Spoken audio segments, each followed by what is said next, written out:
We thank you for coming. Please give your closest attention to Marthe Cohn. Thank you. Thank you very much. I would like first to thank, and I don't even know the name of the rabbi, all the rabbi who and his spouse who invited me tonight. And I want to thank all of you to have come so numerous to listen of my story of so long ago. It was a night to honor and listen to a woman hailed as a hero. After she told her story of serving as a Jewish French spy in Nazi Germany to a packed house at Temple Emmanuel. 24 Hour News 8's Sarah Hurwitz sat down with her, and she's here with this remarkable story. Sarah? Well, 95-year-old Marthe Cohn wasn't vocal about her experience as a Jewish French spy in Nazi Germany until years following the war. Managing to escape deportation and hide her true identity as a Jew, she says that it's important her story gets told so history doesn't repeat itself. In Marseille and in Paris. She lived just across the German border in France, a young, beautiful, Jewish 20-year-old Marthe Cohn, as Adolf Hitler rose to power in 1940. So many people risked their lives to save others, including her own family, who helped shelter Jews fleeing Nazi occupation. But then Nazi power escalated, and her family fled south. Her sister was arrested and sent to Auschwitz. She never came back. But Cohn fought back by joining the French army after the liberation of Paris in August 1944. Any male would have been immediately noticed and arrested. They needed women to go into mission, and he asked me if I accepted to be transferred to the intelligence service of the French army. As a member of the intelligence service, Cohn was instrumental in retrieving inside information about Nazi movements. She was blonde and spoke German and posed as a nurse who was anxiously trying to contact her fake fiancé. That work shielded her from the reality of what happened. I met survivors, and when they told me what happened, I didn't believe them. I thought they were escaped from a psychiatric hospital. I couldn't believe it. It was unbelievable. But sharing her truth, she says, is vital to preserve history and to say never again. We are all dying out. So we won't be here much longer. And mostly the young generation have to know what happened. When she was 80, Cohn was awarded France's highest military honor. She and her husband of nearly 60 years travel often to share her story. Could the French have done that if they were brainwashed? The people of my generation were not just brainwashed. They were absolutely murderers. Most of them. You can never generalize completely, but most of them were murderers. And as long as my generation lived, I did not go back to Germany. But in 2011, I was invited to go to Germany to give talks to explain to them what I had done against them. So I went to Germany, and they asked me why I didn't come back for so long. And I told them, as long as people my generation lived, I would not come back to Germany. They are almost all dead now, so I come back. But the young people are not responsible for what their parents and grandparents did. Yes, were the Germans brainwashed? But they were brainwashed, but they accepted to be brainwashed. But you have to understand that Germans are extremely obedient, and they follow, and they are followers. They are not individualists who think for themselves. But, you know, brainwashed or not, they did horrible things that they had no right to do. A civilized country doesn't do these things. And I was raised in Metz until the war started. My grandfather was an Orthodox rabbi, very religious in Metz, where he founded the Orthodox synagogue, the cheder, the mikvah, and the synagogue. And he was extremely well known. And in 1939, my grandfather died in April 1939. And as the war approached in August 1939, the government in Metz asked that all people who could travel should go to the city which was assigned to us, because Metz was only 36 about miles from the border with Germany. So we left. My two brothers were in the army. My oldest brother was in the Maginot Line, which was an underground fortress built by the French from the Swiss border to the Belgian border. And my second brother was in the army too. He was doing his military service in Tunisia. And we were at home. My parents, my grandmother, the mother of my mother, because my grandfather had died in April like I told you. And we were 5 girls. And we had with us a little boy from Germany, a Jewish boy from Germany who was a cousin that my older brother and older sister got out of Germany the day after Kristallnacht in 1938. And Jackie was 3 years old when he came to our home. His little brother Josie was 2 years old. And they both survived. Jackie lived during the whole war with us, and he survived, and he's now in Israel, where he's a professor of engineering. He's very successful professionally. He's married. He has 3 children and 8 grandchildren. So you see, it was worth saving him. And his little brother was 2 years old, Josie, was raised by one of my aunts, and he survived the war in Europe too. But he was killed as a soldier during the 6-day war in Israel. So that's our story to begin with. So we moved in August 1939 to Poitiers, Poitiers, a city between Paris and Bordeaux, which was a city assigned to all the people from Metz. And we lived in Poitiers until, I cannot go into details, we would be here until tomorrow. You have to buy my book if you want more details.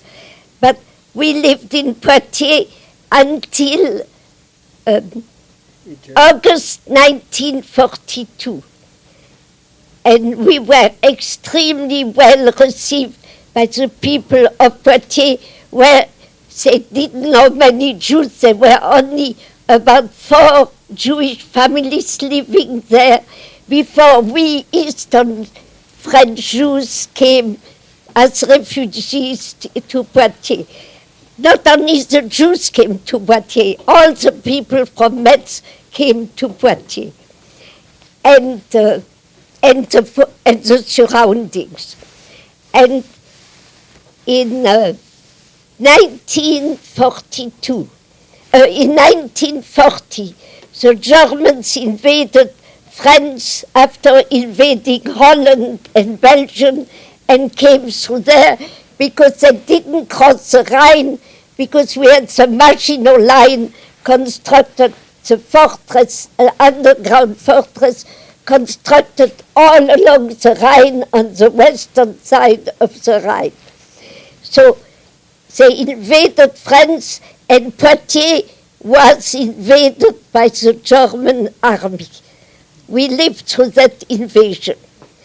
And very quickly things became difficult because right in 1940 they obliged all the Jews to give them the list of every member. The father of the family had to give the list of every member of his family and where we resided. And after the war with Russia started, things became much more difficult. And there were a lot of problems. And in June 1942, on June 17, 1942, one of my sisters, who was 16 months younger than I, was arrested in my book I said, by the Gestapo. But years later, I did some research, and I found that she had been arrested not by the Gestapo, but by the Zippo. You have to understand, when they come to your house to arrest somebody, they don't tell you to what police unit they belong. And the Gestapo, having been the best-known police unit serving the German government and the German army, we thought it was the Gestapo, which I wrote in my book. But later I did some research for Yad Vashem, the museum in Israel, and I found out she was arrested by the Zippo, S-I-P-O, just initial of a very long word in German, which means security, Sicherheit in German. And she was arrested for resistance act. She and I, we saved hundreds of people who every day rang our bell to ask for help. We didn't know who they were, we didn't know where they came from, but they needed help, and we sent them all to a French farmer who was not Jewish, about an hour away from where we lived in Poitiers. And that farmer, Mr. Noel Degout, that's his real name, helped thousands of people to survive because his property was partially in occupied France and partially in non-occupied France. And once on his property, it was very easy to cross from one sector to the other. So, and he saved American and English pilot who had been shot over France and needed to get out of occupied France as fast as possible. Most of them didn't speak a word of French and would have been arrested immediately if noticed. So, and prisoners of war who had escaped, like my oldest brother, had to cross into non-occupied France not to be arrested by the German army again. So, and many other people. And Mr. Degout saved thousands of people by letting them cross on his property and helping them. And he never charged a penny because he did it for pure patriotism. He was recognized by Yad Vashem, which gave him the title of Just Among the Nation in 2011. So, my sister was arrested because she had written a letter to Mr.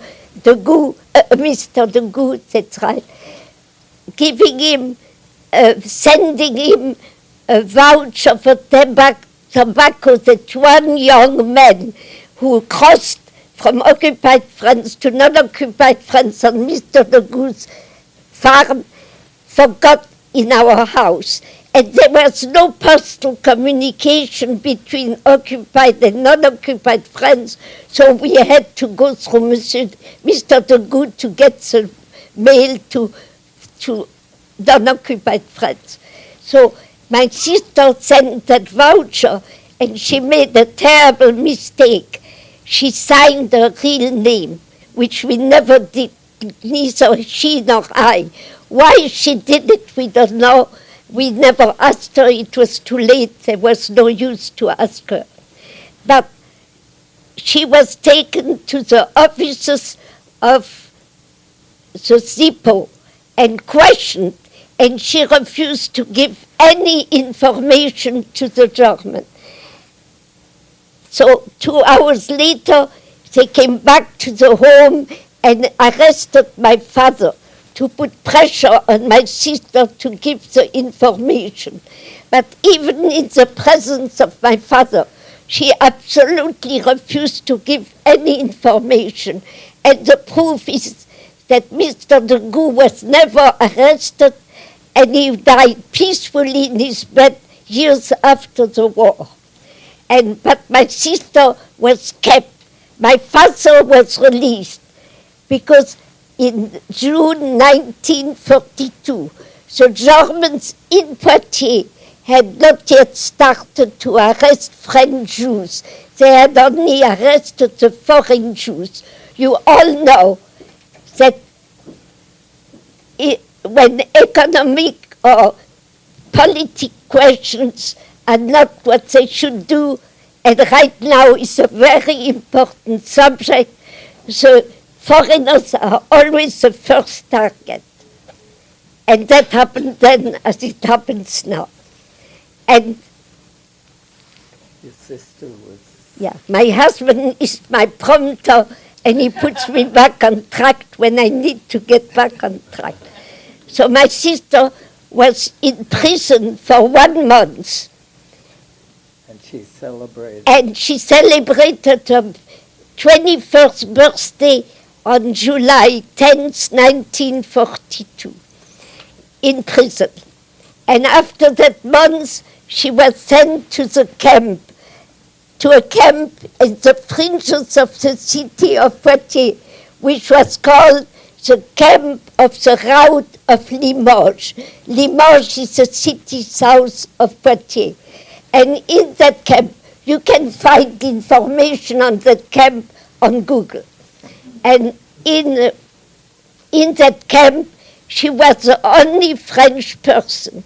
And she was a medical student, so she started to give medical care to the children in the camp.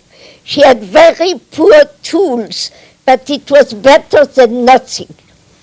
And when we, the family, organized that she escapes, we found 2 French guardians in the camp. We accepted to help her escape. She refused because she felt that what she was doing in that camp was too important to help the children. And so in prison we could not visit her, but in the camp 1 person could go once a week. So a certain week I went to see her, and I reminded her that her mother needed her as much as the children.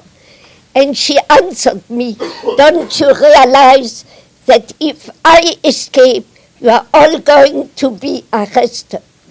I had never thought about that.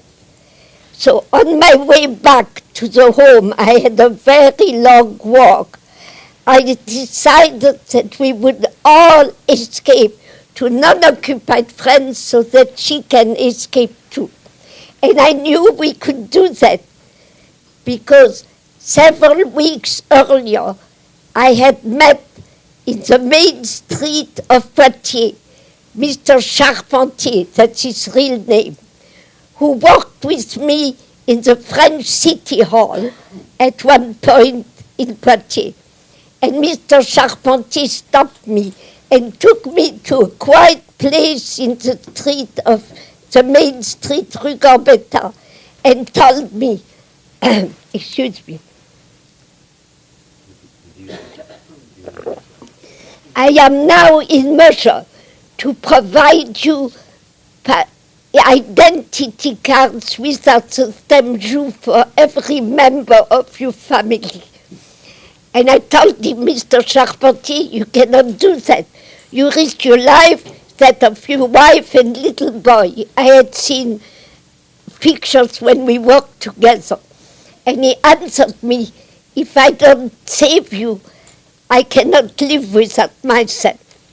Then I asked him how much it would cost to make the identity cards for all of us. And he answered me, he started crying. I was 22 years old. I had never met him. I have never made a man cry yet. So I was very embarrassed. But he told me, I do not want any money. I want to save you. And he provided me with all these cards, which I hid in the house without telling anybody, not even my parents, because I had understood already that less people know what's going on and safer it was. So Now you want to say that Jews was... yeah. Now I have to tell you about the identity card with the stamp Jew. With the stamp Jew, you could not change residence. You had to stay where you were registered. That was but we hadn't understood that yet. That was to find you where they thought you were. And You couldn't go to a store. yeah, you could not, with a stamp Jew, you could go to no public space. You could not have a phone. Imagine that, young people. You couldn't have a phone nor a radio as a Jew. You could not go to any public space like I told you. None.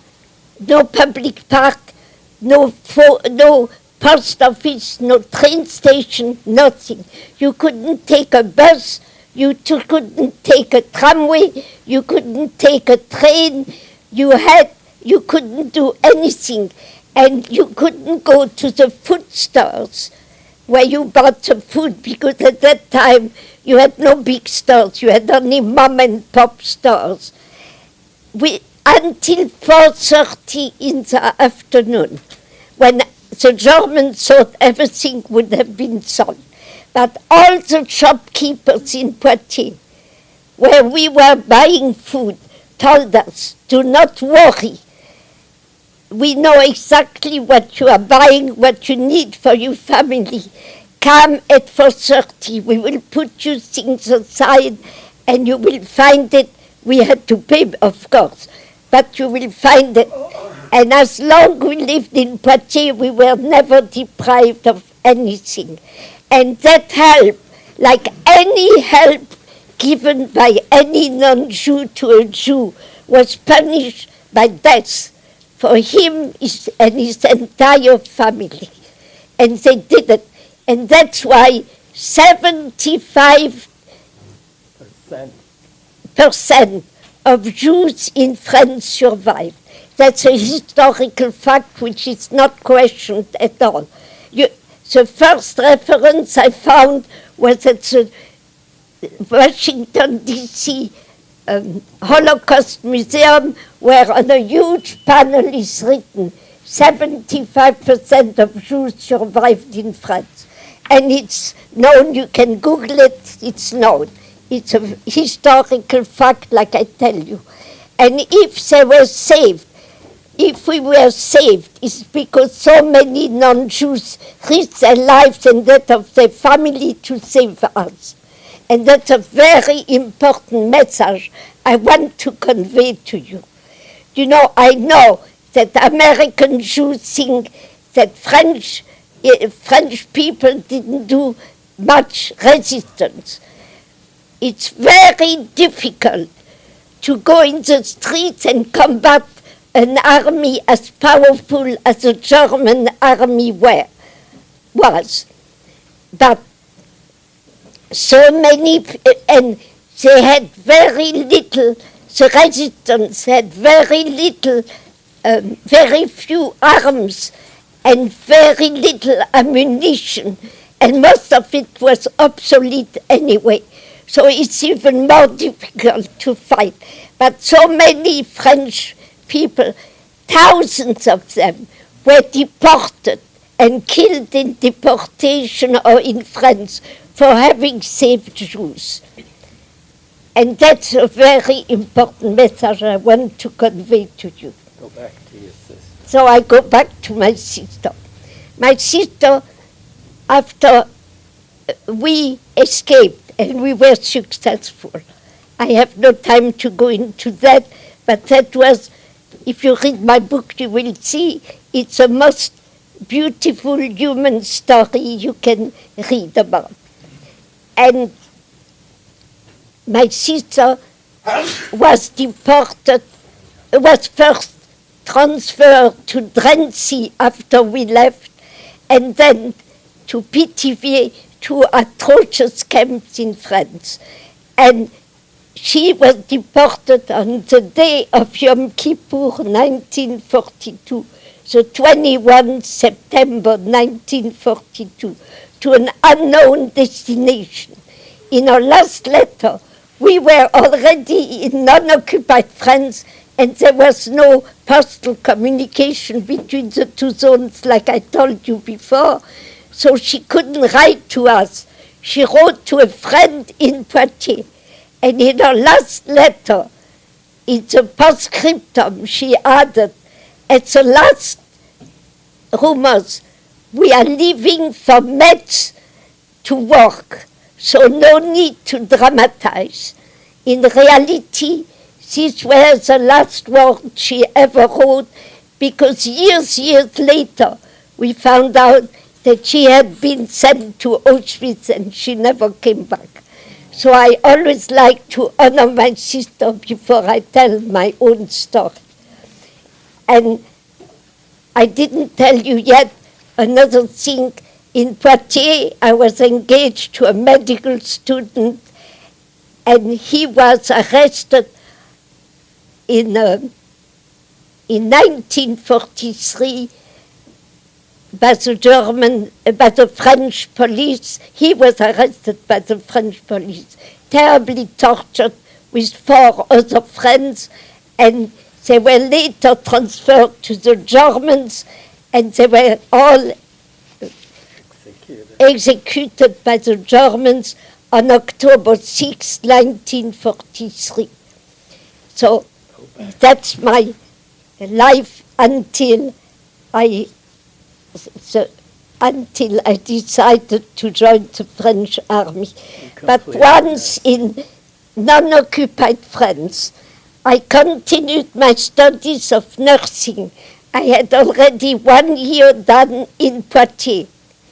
And there too, even in the hospital, because it was forbidden for Jews to be in schools, it was forbidden to work, and thousands of Jews who had no money starved to death during these years of occupation.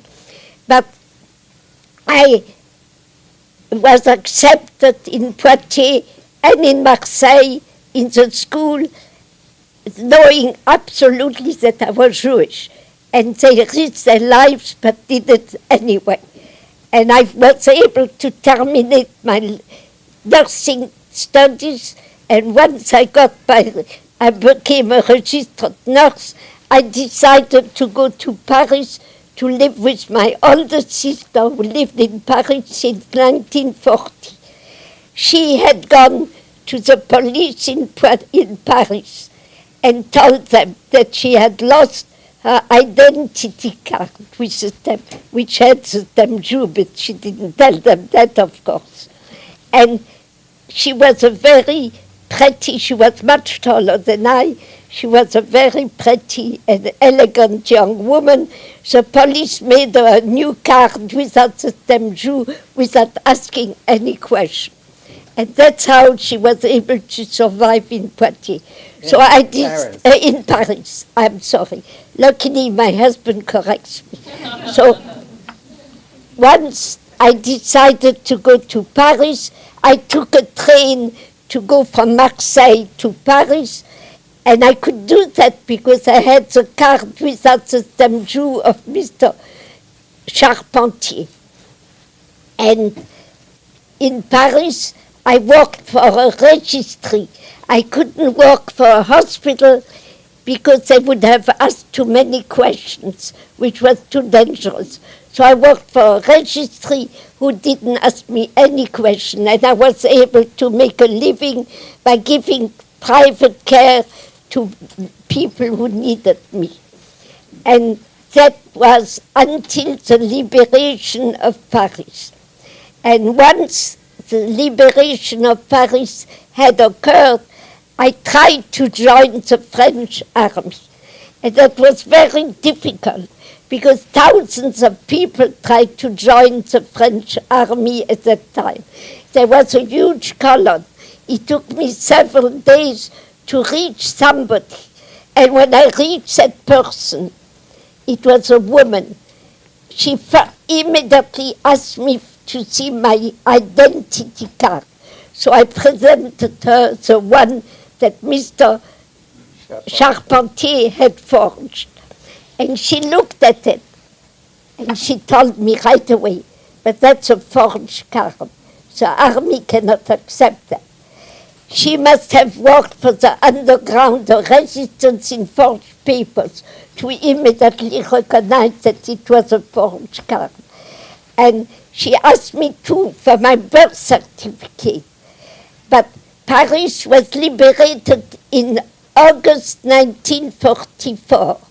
Metz, my hometown, was only liberated in November 1944. So you can imagine that the Germans wouldn't have sent me my birth certificate. So I couldn't deliver my birth certificate. Third point, so she asked me, like everybody who wanted to join the army then, to prove that I had not collaborated with the German army. How can you prove something you haven't done? It's impossible. So I couldn't prove.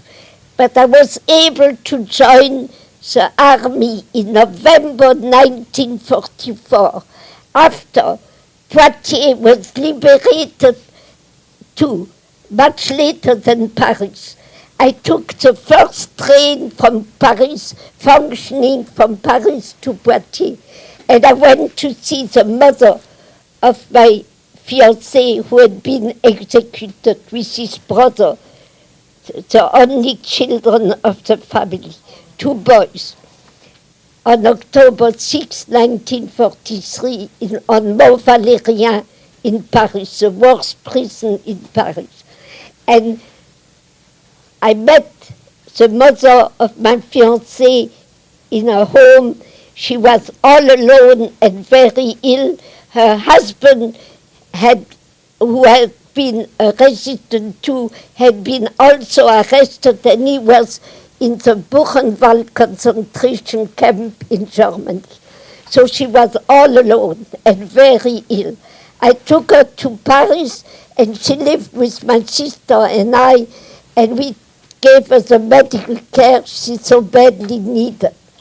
And after she was better, she met the army, and she vouched that I was the fiancé of her eldest son who had been executed, and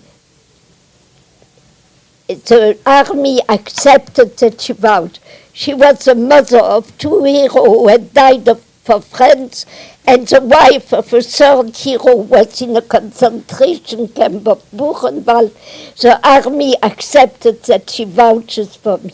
I was finally accepted in the army and assigned to the 151 Regiment of Infantry, who had been, before 1939, in Metz, in my hometown of Metz, a regiment, one of the regiment in Metz. So I was told, excuse me, I was told to take a bus from Paris to the front.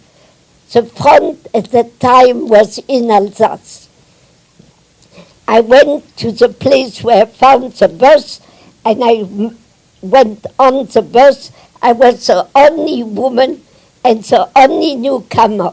Everybody else were officers, non-commissioned officers and soldiers who had come on furlough to Paris and were returning to the front. And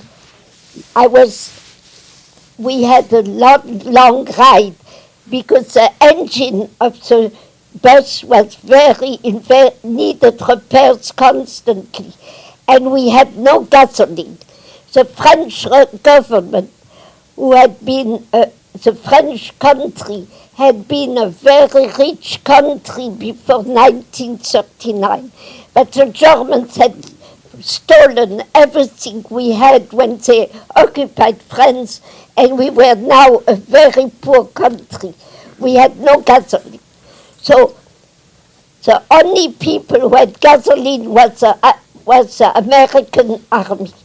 So 2 officers on board of the bus went to the officers. They took me along because they thought it would help, which never helped at all. But we went to the officers and we asked for gasoline. They looked at us and said, French army, no way. And they never accept to give gasoline. So we had one option. We stole the gasoline from unattended jeeps stopped on the roads. And I was a lookout because I was the only woman. So I was an accomplice. And that's how we were managed to get to the front. And once at the front, I was immediately debriefed, that means interviewed, by an officer of intelligence. You have to understand that in every regiment of every army of the world, there is at least one officer of intelligence. And that officer asked me immediately what I had done during the resistance. And I explained to him that with my sister, who had been deported and we didn't know yet where she was, she and I saved hundreds of people who rang our bell, like I told you before. And I did other things after my sister was deported, but I was never able to join a group of resistance. You have seen when I came in that I am not very tall, and that's an understatement. But I was taller than I am now because I shrunk like all old people. I was 4'11". I was very thin, very blonde with blue eyes and a light skin. And the chiefs of the resistance who interviewed me never believed that I had any substance. They took me for a bimbo and they refused me. So I told the captain who was interviewing me that I was never able to join a group of resistance. And he answered me, that's a lot of hogwash, and he used a much worse term than that. But you should have gone in the streets and killed a German. And I answered, I am a nurse. I take care of people. I don't kill anybody, not even the Germans I hate. And he said to me, you see, you are not fit to be in the army. And he too wanted to send me back to my mother. And I said, no, I had enough trouble coming. The headquarters in Paris sent me, I'm going to stay. So furious, he told me, as a registered nurse, you should be an officer. But because you were such a coward during the resistance, I make you a sergeant. And I just shrugged my shoulders because I couldn't care less what title he was giving me. So more furious, he told me, I do not need nurses. I have enough nurses. You are going to be a social worker. I was trained as a nurse. I had not the smallest inkling about what social work entailed. But in the army, it accounts for all armies of the world, if they tell you you are a social worker, that's what you are.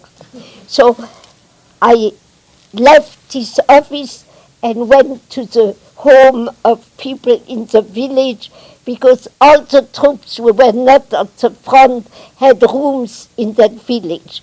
I was given a room, I slept all night, and the next morning I got up and put on the American uniform I was given. I have to tell you now that in Alsace, we depended completely for all our resources from the American army. We were in Alsace with the 3rd and 6th American armies. And everything we had came from the American army, even the uniforms. And that uniform was much too big for me. The army had no uniform of my size. But it was warm, which was very important because the winter of 1944-1945 was unusually cold. And we were near the Vosges Mountains where it was even colder. So nobody told me what I should do as a social worker. Nobody gave me any indication. So I decided I was going to visit our troops at the front. I inquired and I was told to cross a small forest and I would find the front at the western side of a canal near on the other side of the forest. So I crossed the forest and I found our troops on the western side of the canal.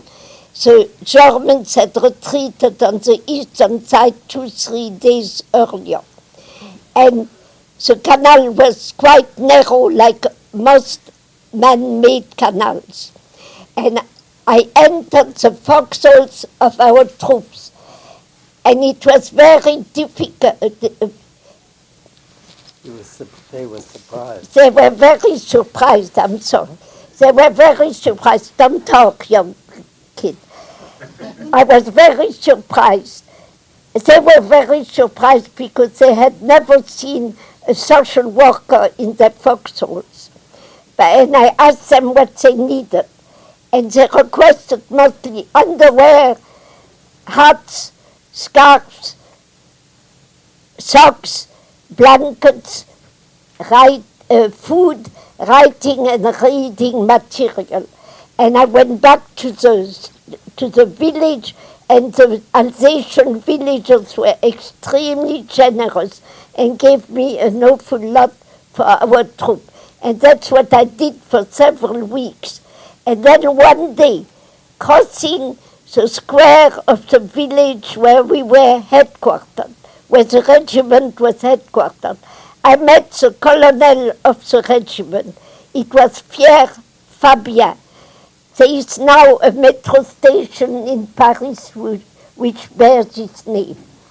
And Pierre Fabien had been a great resistant, and we all knew, but not his name, because that was highly secret during the resistance.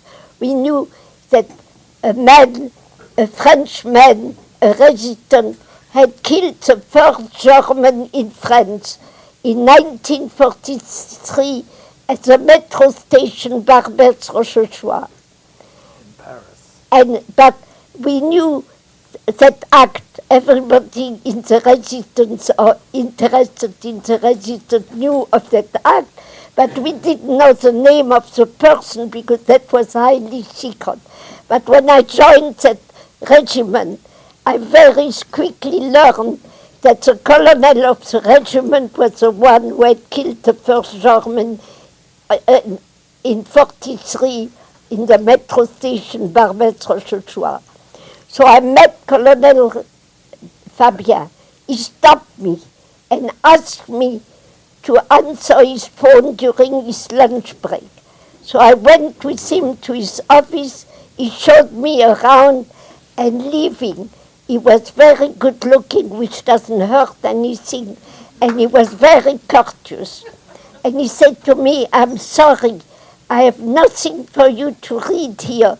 There are only German books." And I answered, "That's quite all right. I read German fluently." So very interested, he walked back towards me and asked me if I spoke German.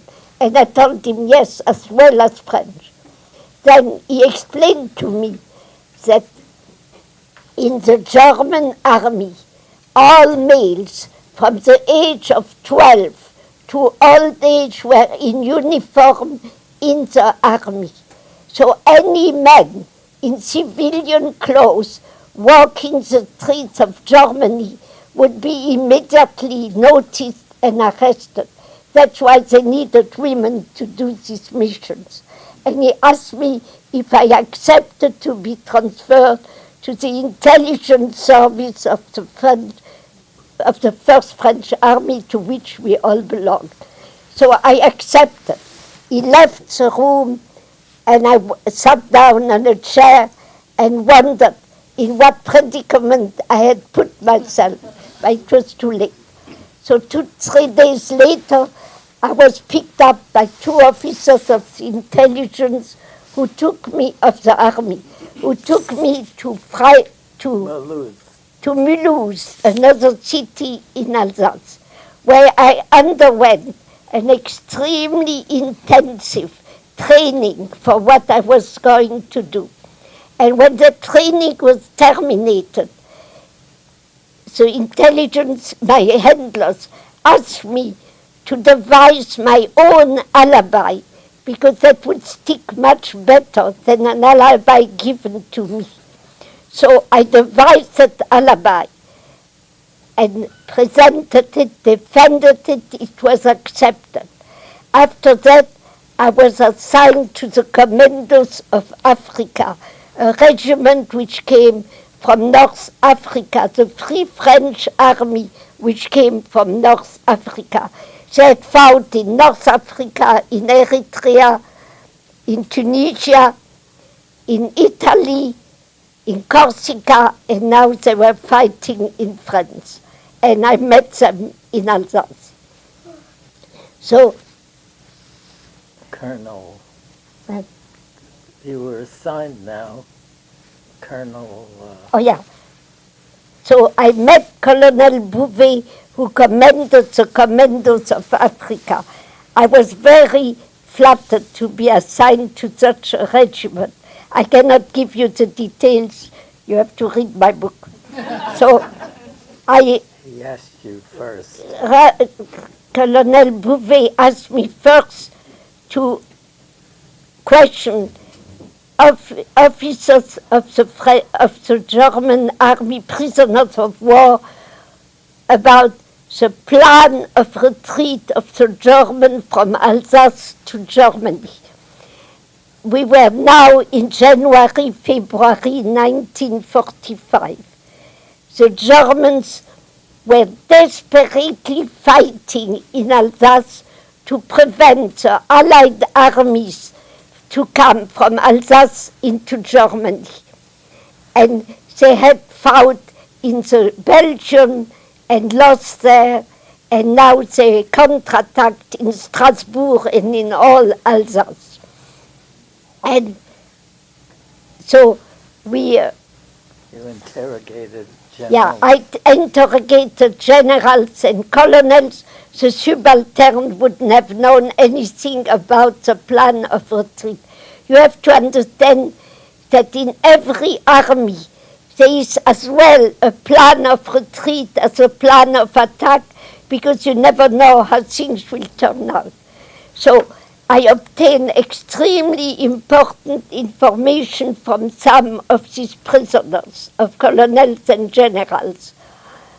I have no time to go into details, but I can boast about it because it's written in the citation of one of my medals. The medals are all in that suitcase.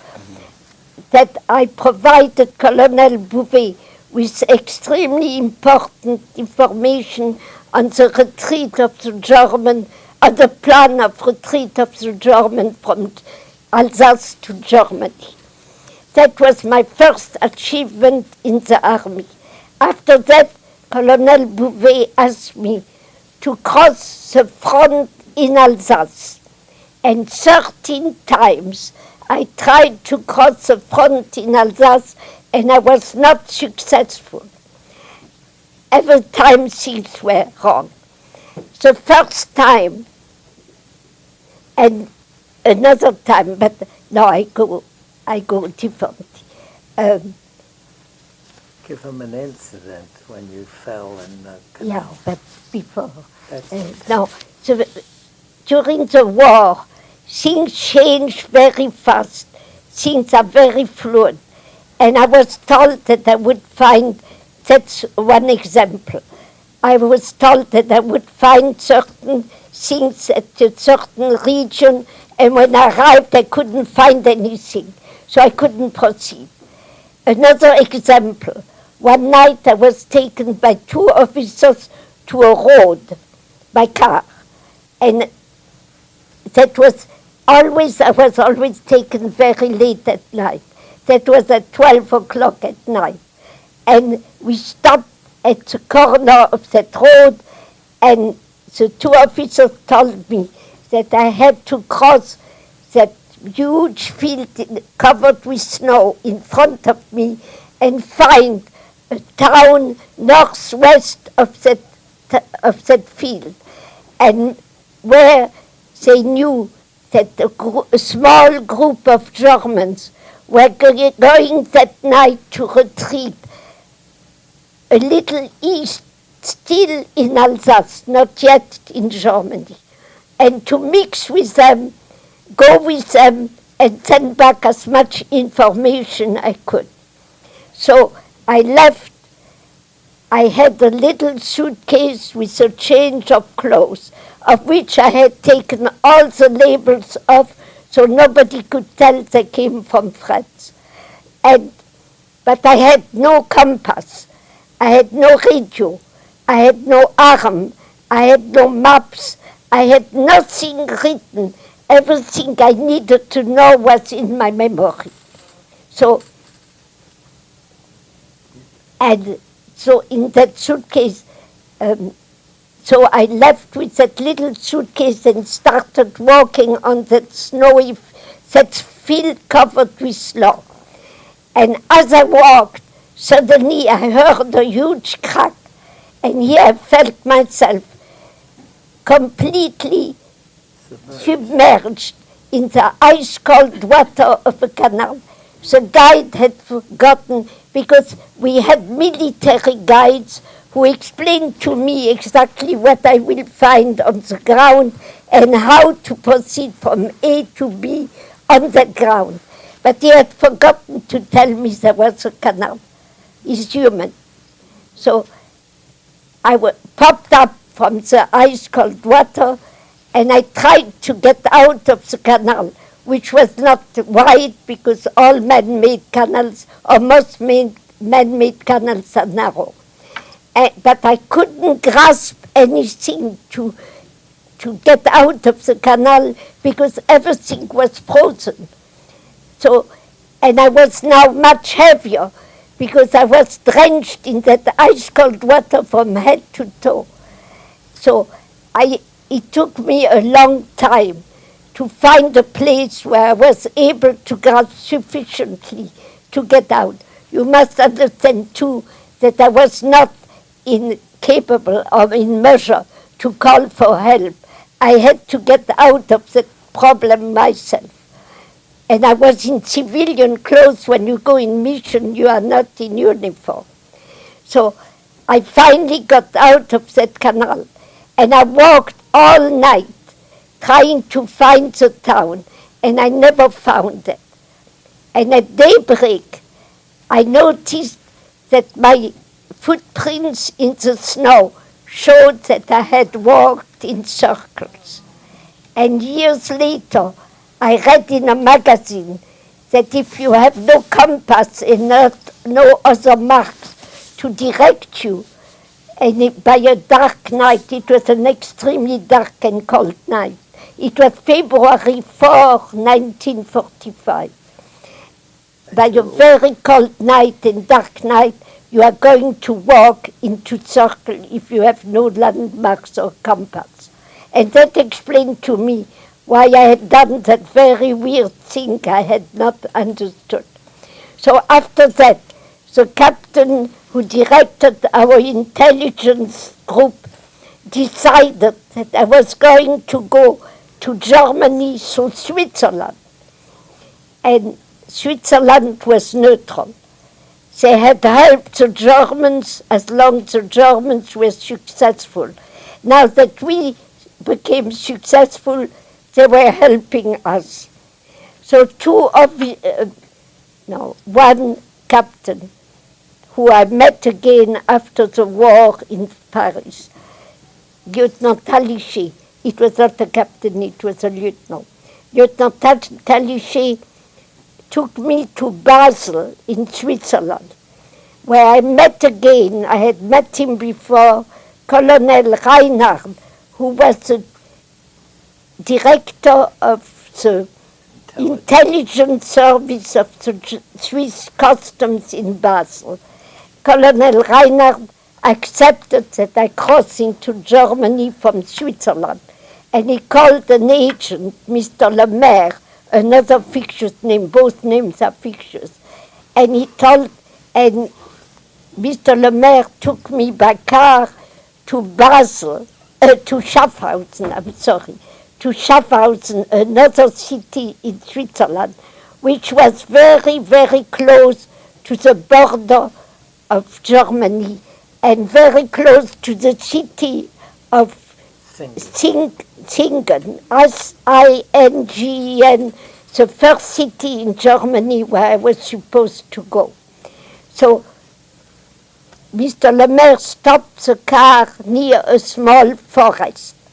We got out of the car, crossed the forest, and on the other side of the forest was a huge field, bordered at the northern edge by a small country road. The forest and the field were Switzerland, but the road was Germany. And the road had no barrier, none whatsoever. You could walk from the field onto the road without trouble. But the road was controlled by two heavily armed German sentinels who came, one from the eastern side of the width of the field, walked toward about the center and stopped. The other sentinel came from the west, met him. They talked 2-3 seconds, turned their back and walked to the edge of the field on both sides, and did that constantly all day without stopping. So Mr. Lemaire showed me that from the edge of the forest, and he told me towards evening, when both sentinels had just separated and both turned their back to you, walking to the edges of the width of the field, you crawl along the field and hide behind the bushes near the center.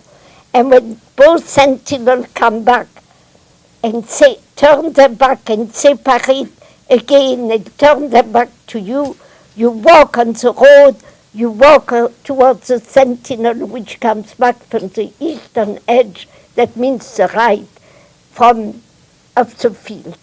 So very well. We stayed all night, all afternoon in that forest. And Mr. Lemaire talked to me about his wife and children and a lot of other things. He was a middle-aged man. I was 24 years old. But suddenly in the afternoon, he said, with a very strange smile, he said to me, "You may be killed tonight, so why don't we have a good time now?" But that was not on my agenda. So after that, Mr. Lemaire, towards evening, said to me, "Now is the moment." So I took my little suitcase and called again. I had only my clothes in the suitcase without labels, like I told you before. I had no compass, no arms, no radio, no maps, and nothing written, nothing. Everything I need to know was in my memory. But I had something new now. I had vouchers that I was given the day before to take trains, buses, buying food, restaurants and hotels in Germany. And I had German money.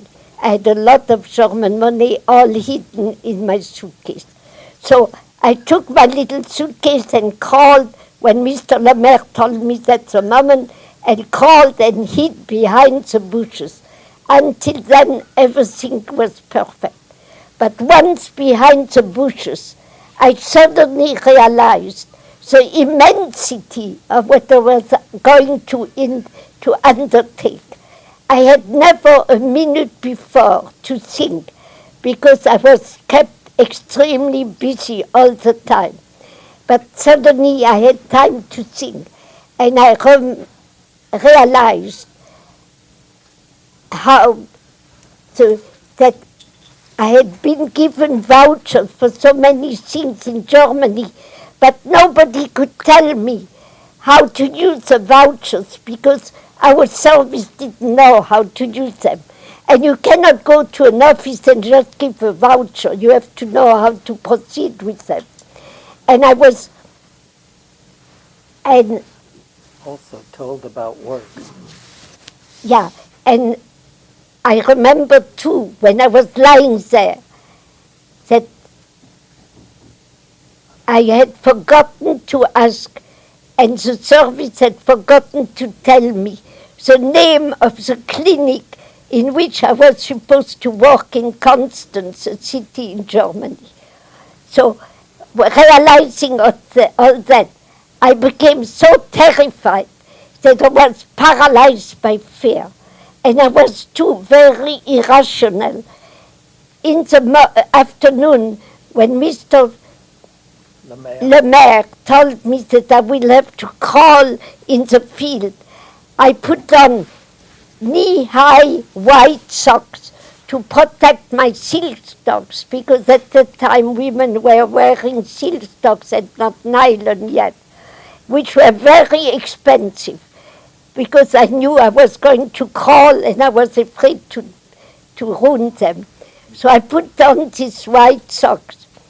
But when I was lying behind the bushes, seeing the Germans come and go, the two sentinels, I became so terrified and so irrational that I thought that the whole German army could see my white socks. And it took me a very, very long time to overcome that fear. And suddenly, something clicked in my brain. I remembered something. And I got up. When both sentinels separated and turned their backs to me, I got up, took my little suitcase, walked on the road and walked towards the right, towards the sentinel who was coming back from the eastern edge. I raised my right arm high little. I cannot do it. I have a very bad shoulder. So I raised my right arm high little, and he asked for my identity card.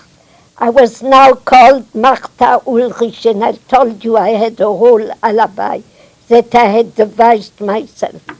So he looked at my card, and I wondered if he too would recognize that it was a forged card. But he gave it back to me. I was now in Germany. It will take me 15 more minutes. Are you willing to listen? Okay. So, thank you. So, It's now in Freiburg. yeah, I was as far as Freiburg in Germany from the Swiss border. I took a train from Singen to Freiburg, but I never took another train because the German military police every few minutes checked our papers.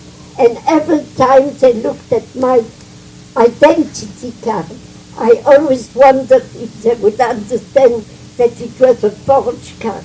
But they gave it back to me, but I never took another train. I walked an enormous amount in Germany because my sector was from the Swiss border to Freiburg, which is a very huge sector. And I Observed how the Yeah.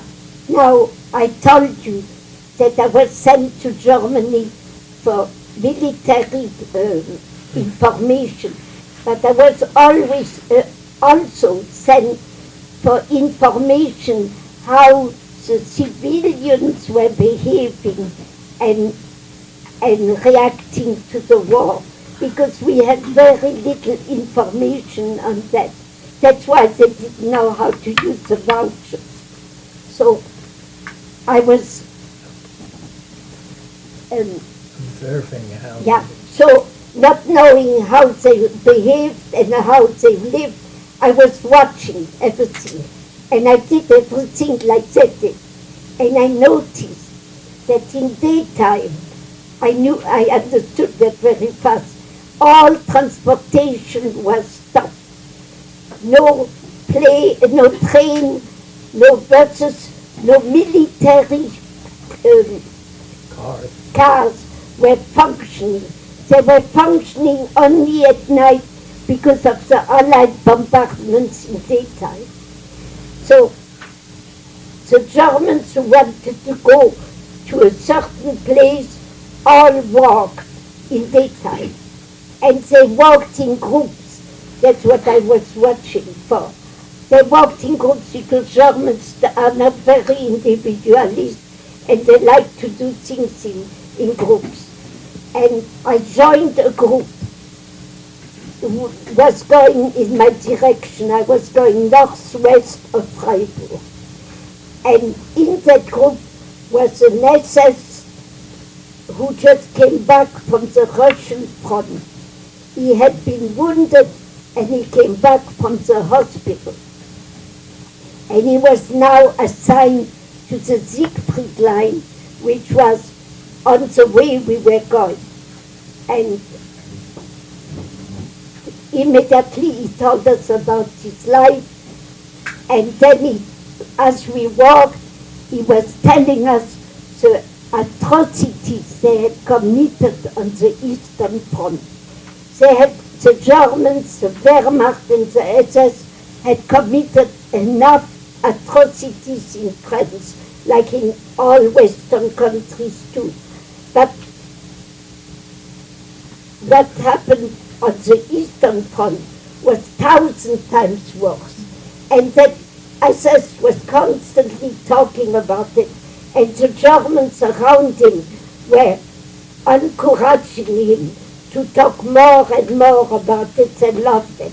And they were slapping their thighs, ach Mensch, which is like oh boy in English. And I was walking next to that SS, and at one point he said, I hate Jews. I smelled them a mile away. But he was walking next to me, and his smell must have been very bad that day. So, as we walked, he suddenly fainted. He came back from the hospital, and we walked at a good pace, and it was quite warm. And he was talking. So he fainted. I was a German nurse, I took care of him. And when he regained consciousness, he was so grateful that I had helped him that he invited me to visit him in the Siegfried line, and he gave me his phone number. So for 3 weeks, I did not go to the Siegfried line. I had other things to do. But 3 weeks later, I came back to Freiburg, and I heard on the German radio that the Allied armies were very close and were going to invade Freiburg very shortly. So I decided to go back to the Siegfried line to meet my friends, the SS, to see what's going on at the Siegfried line. If you don't know what the Siegfried line is, you have to ask me later. So I walked, and when I arrived at the Siegfried line, it was 10 kilometers. I told you I walked an enormous amount. When I arrived, I found out that the Siegfried line had been completely evacuated in that region, and the last stragglers were leaving. So they told me they're all gone. Your boyfriend, they thought the SS was my boyfriend. I had his phone number. So your boyfriend is gone. They're all gone. We are the last ones to leave. I questioned several stragglers to make sure I have the right information. And when they all concurred to the same thing, I walked back as fast as I could to Freiburg, because I had immediately understood the importance of that information. That meant that our Allied armies had not to combat the Siegfried line, which was an atrocious project, but could much faster invade the south of Germany, which was not yet occupied. So I walked back to Freiburg, and when I arrived, the city was completely deserted. All the Germans had heard too on the radio that the Allied army were going to invade that. And that's a very frightening thing that we had lived in Poitiers, the invasion of a foreign army. So I was all alone in Freiburg. I went to the main artery and I waited. And suddenly a tank approached and rode towards me. How was I going to explain to the people on that tank that I was a friend and not an enemy? I had absolutely no paper, nothing to prove who I was. So I went, and I was in civilian clothes too. You understand, you are not in uniform in mission. So I went in the middle of the street, and with my right arm raised as high as I could, I made the V sign for victory of Winston Churchill. In Europe, we all knew about that, and also the Allied armies knew about that, because during the whole war, Winston Churchill was very seldom photographed not doing that V sign for victory. So I did that, and I waited. But as lucky as I am, because I'm extremely lucky, the tank did not kill me but stopped. I asked for the officer who commanded it to come down, and he came down. I was quite assertive, I must say. And he came down, and I told him that I had very important information to take me immediately to headquarters of the invading army. And here again, I was again so lucky, because it was a French army which invaded Freiburg. If it had been an English-speaking army, I don't know how I could have communicated with them, because I didn't speak English yet. So, but I'm extremely lucky. With the French army, there was no problem. So I went on the tank, and the officer took me to the headquarters, where I met Commandant Petit of the 2nd Zouave, another regiment of from North Africa. And Commandant Petit who was a Frenchman, immediately said to me, who tells me it's the truth. It may be a trap. So I wrote to him on a piece of paper, I wrote a phone number, because we had the same technology as the American Army. We could call any service in the field. So he called my service, they reassured him that he could trust me, and they were happy to know that I was still alive. They had no news for some time. Remember, I had no radio, so I couldn't communicate with them. And Commander Petit sent a patrol to the Siegfried line, which came back much later and said that's true. The Siegfried line is completely evacuated.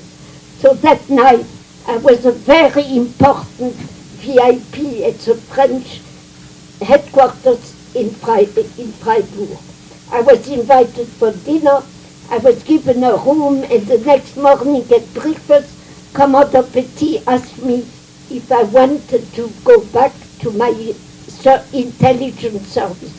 I told him no, my mission stops the day of the armistice. I have this morning to cross the front again in south of Freiburg. But I asked him for huge service. I asked him for a bicycle because I was tired of walking. So he gave me a bicycle, and I left. I crossed the front without problem, and on the other side, riding down from a huge summit, there are very high mountains in the south of Germany, I saw stopped along the road a group of German military ambulances. The colonel was a physician too. I recognized his insignia immediately, and his entourage were all standing near the ambulances. And so when you are in the intelligence service and you see something unusual, you stop to inquire what's going on. I stopped and started talking with them. And the colonel told me that they waited for the evening. They were going into Switzerland to go to Austria because they didn't want to be prisoners of war. And they asked me from where I was coming. And I told them that that morning, a few hours earlier, I had escaped from Freiburg because I was afraid of the French army, which had Moroccan, Algerian, Tunisian, and black soldiers. It was absolutely true that our army had these troops. But if you remember and how racist the Germans were then, you can imagine that effect it had on them. I was now a model of German patriots, and I complained too that our German army was not defending us anymore as much as they should. And after a while the colonel said to me, don't be so afraid. The war is not over. And he told me exactly where the remnant of the German army was hidden in ambush in the Black Forest waiting for the Allies. And that information I was able to get to my service by going myself into Switzerland, because Colonel Reinhardt had told me in Basel, if ever you are in trouble, go into Switzerland, but tell the Swiss customen that you are a Swiss agent, not French. That's what I did. I went into Switzerland. I had a huge adventure. I don't understand how I got out of it. You have to read my book. But I finally met the Swiss customan and gave him my letter, which I had not taken the time to code. I had it in my left pocket with my hand to protect it, big protection. Because coding takes many hours. It's a very long process. So I didn't take it was too important to get that information the quickest I could. So at daybreak, I went into Switzerland, finally found the Swiss customer, gave him my letter, and he told me he would get it to Colonel Reinhardt that same morning. And later I learned that Colonel Reinhardt got it before 11 o'clock that morning. He read it, it was in French.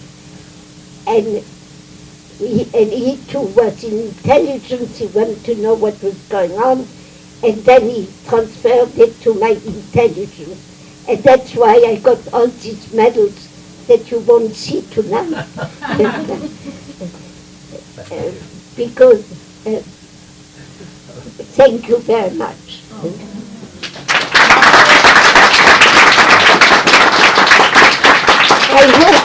I hope you have questions.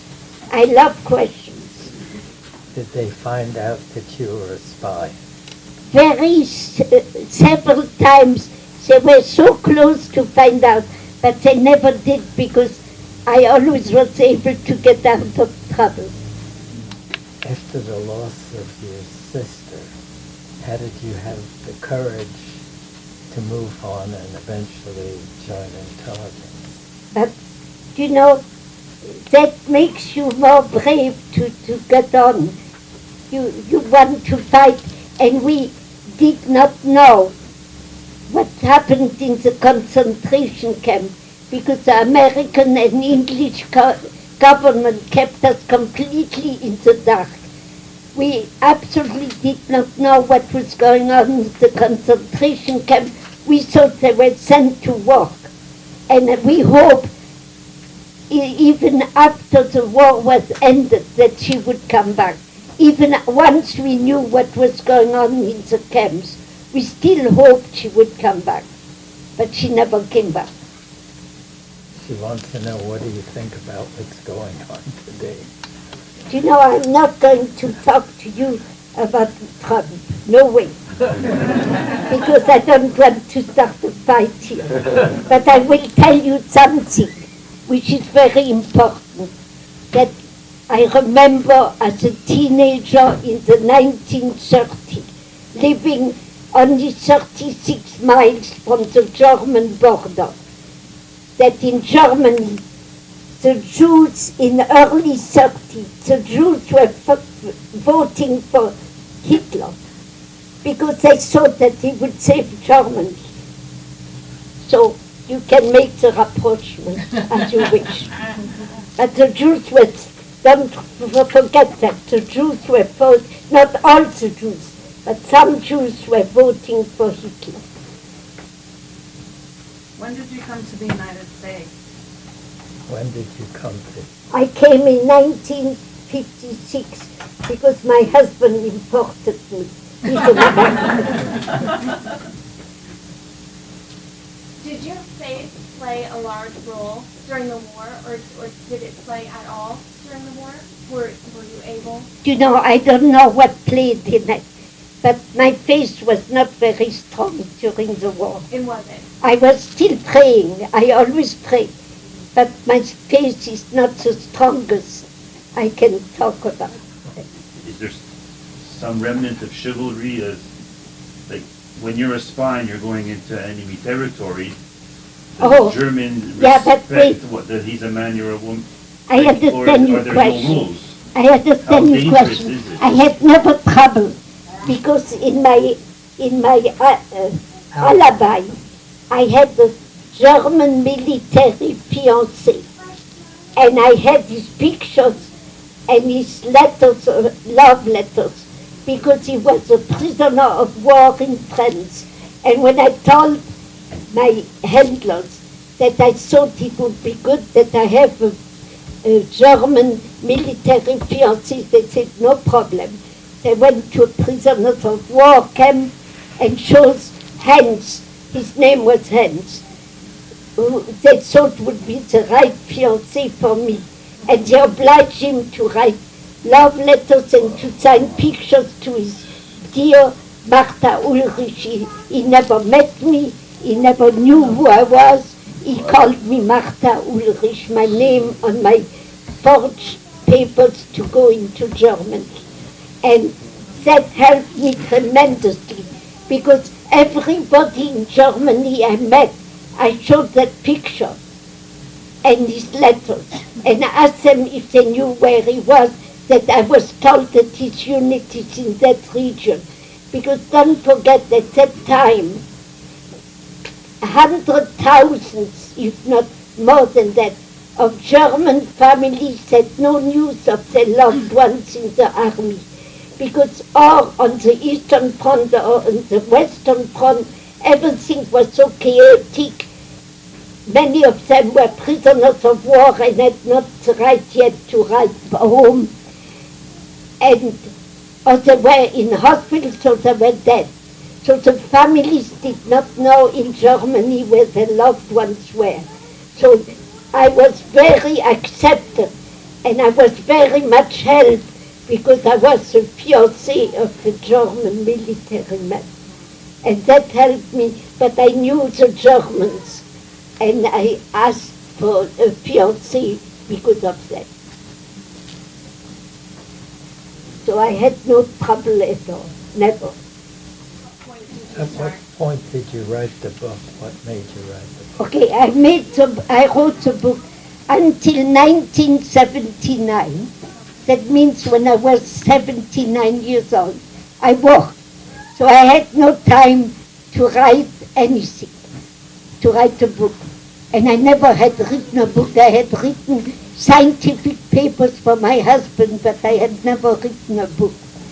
But in 1999, my oldest brother, if you read my book, you will understand, he helped the family so much. We survived all because of him. And he paid for everything, because my parents had raised, we were 8 children, but one died before I was born, so we were raised 7. And my parents had raised us and given us the best education to all, but had no savings. It's my brother who gave his money for all the family to survive. And at the end of the war, he was completely ruined and had to start from zero.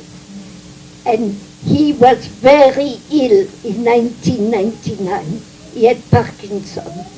And he had asked me to write a book for 25 years at least. And I never wanted to do it. But when I knew that he was very ill, I felt I owed it to him, and that's when I wrote the book. Were you afraid when you were in Germany? Sometimes, but not very long. The worst was at the front, when I crossed the border. But I was afraid several times for good reasons, because I was in great danger. But I always answered the right thing to get out of trouble. My brain luckily functions very fast, and I always found the right answer at the right time. And that got me out of trouble every time. You want an example? Okay. We had traveled all night in Germany, leaving Freiburg, and I was going south towards the Swiss border. And the driver of the military car told us, we were a whole group going the same way as I, that he was going to drive south towards the Swiss border. And we went into his truck, which was an open truck. It was in April 1945. And it was very cold at night. We had no blankets. We were all the civilians sitting next to each other to keep warm. And in the morning, at daybreak, he told us to get out of the truck. He did not want to take us further. And we discovered that he had taken us northeast of Freiburg instead of going to the Swiss border. He felt that if we want to ride a military car, we will go where he goes. without telling us. So he made us go out in absolutely the countryside. There was nothing. And we had been very cold and nobody slept in the truck. So we got out of the truck and it was daybreak. And there was a little sunshine. And I lay down on the grass and fell asleep. And somebody suddenly shook my shoulder and told me to get up. And I opened one eye and I said, why? What's going on? But they said it in French. So they became very hostile and they walked towards me. So I took my little suitcase and I said, you know, I was trained to do that. As soon as I stopped anywhere, I was always looking for an escape road. And I had noticed that there was a small road going up a little hill, and in that hill was very tall grass. So I took my little suitcase and told them, I don't know about you, but my bladder is going to explode. And I ran away. I went up the hill and the tall grass hit me. And from that hill, on another road very far away, I saw a wagon pulled by a horse coming towards me. So I ran towards that wagon and I stopped him. It was a milkman. And I asked him to take me and he said, yeah. That means yes. So that's how I was saved. To show you how I got out of trouble. And that happened many, many times. Did that answer your question? Okay. Has all that experience of getting out of trouble helped you in your marriage? Did it help you in your marriage? Sure. Everything helps. Did you, while you were in Germany during that period of time, did you see any Jewish people there? In Germany? While you were there in Germany? Oh no, later, at the end, as a spy. But after the armistice, we went up to the northern Rhenanie, because in the south there were no camps. So in my sector there was no camp. I never saw a camp. But when I went up to the Rhenanie, I saw stopped a lot in little villages or little towns, groups of very strange people in pajamas with little round hats and looking so horrible. And they looked like skeletons. So the first time I saw them, the jeep was going too fast. But the next little town I saw another group, I told the driver to stop. And I got out and started talking to them and asked them who they were, where they coming from.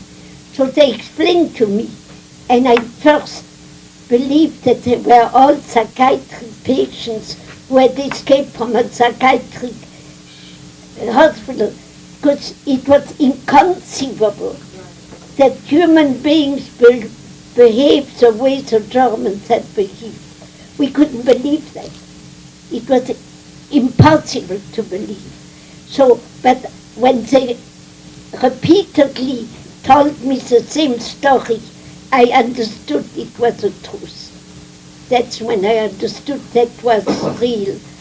And that's the first time I learned what was going on in the camps in Germany and Poland. And you were speaking to who?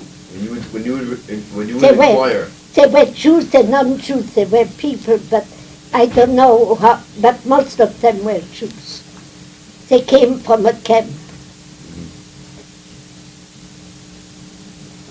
One of the lessons of the Holocaust is how people can easily be brainwashed, which means that the German people, we don't hold them responsible for what they did because they were brainwashed. How do you feel about the German people at that time? Do you feel any other nation?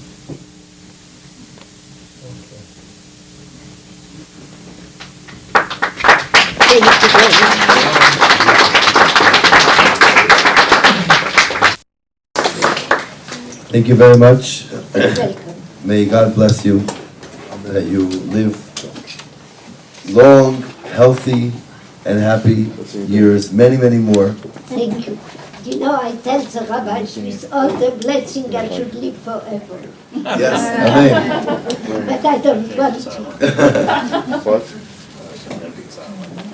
To be happy and healthy. Thank you very much. You want me to sign books? Yes. Rabbi.